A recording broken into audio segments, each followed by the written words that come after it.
Hello everybody. Myself Pierre Ghade. Again, I have come back to explain another new concept, that is aggregate demand. And as you know, the equilibrium level of income, output, and employment in an economy is determined by the forces of aggregate demand and aggregate supply. So that means there are two forces which are responsible for the determination of equilibrium level of income, output, and employment. And the first one is aggregate demand. Today we'll discuss about this concept of aggregate demand. Now the very important question is to understand the meaning of aggregate demand, and I'll go very simple way to find the meaning of the concept so that you can remember easily. And if you want to define aggregate in the simplest way, then you can say it is the total demand for final goods and services by the economy in a given period of time. Simple, this is the simplest definition. It refers to the total demand for final goods and services in the economy or by the economy in a given period of time. And this aggregate demand is also used as aggregate expenditure.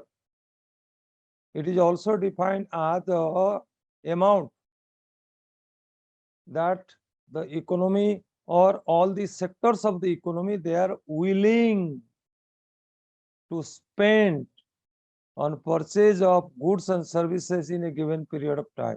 So that means aggregate demand is a synonym of aggregate expenditure. But here one word you remember, that this is the amount, I told you, the amount that economy is planning, the amount that all the sectors of the economy, they are planning to spend.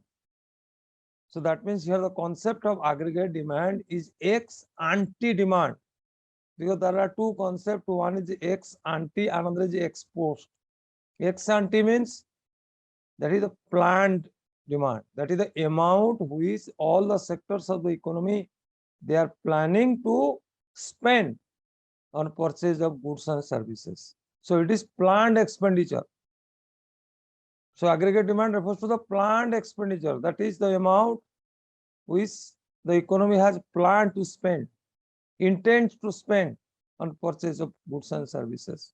So this is the aggregate demand. And so far as the expenditure is concerned, we have four components of this aggregate demand.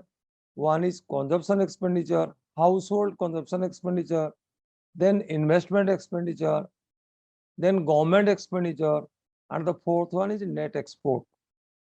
So that's why that means the aggregate demand has four elements. What are these four elements? They are AD is equal to C plus I plus G plus X minus M.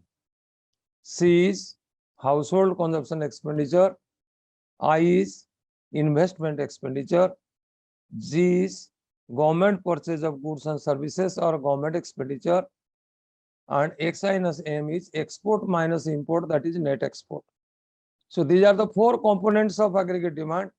But in the Keynesian model, the concept of aggregate demand is highlighted by Professor J.M. Keynes. So in his Keynesian model, since Keynes has taken the example of a simple economy, and in a simple economy only two sectors exist. One is household and one is farm. That's why in the Keynesian model, you will have that aggregate demand is not having four elements. It is having only two elements.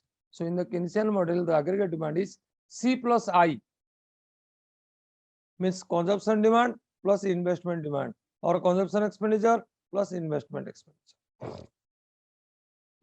Further this investment, Keynes has used the concept of autonomous investment. What is autonomous investment? That is the investment which remains same at all level of income. That is autonomous investment. So since the investment is constant, so that means the aggregate demand is mainly dependent on the consumption expenditure. So that is about the meaning of aggregate demand. Once again I say, it has four elements: consumption expenditure, that is the expenditure made by the households on purchase of different goods and services. Investment expenditure, that is the expenditure made by the business firms in creating new capital assets. Government expenditure, that is the amount spent by the government in purchase of different goods and services, both consumer goods and capital goods. Net export, that is the difference between export and import. So there are 4 elements, but Keynes in his model has taken a simple economy. That's why in the Keynesian model, we have aggregate demand has 2 elements, that is C plus I.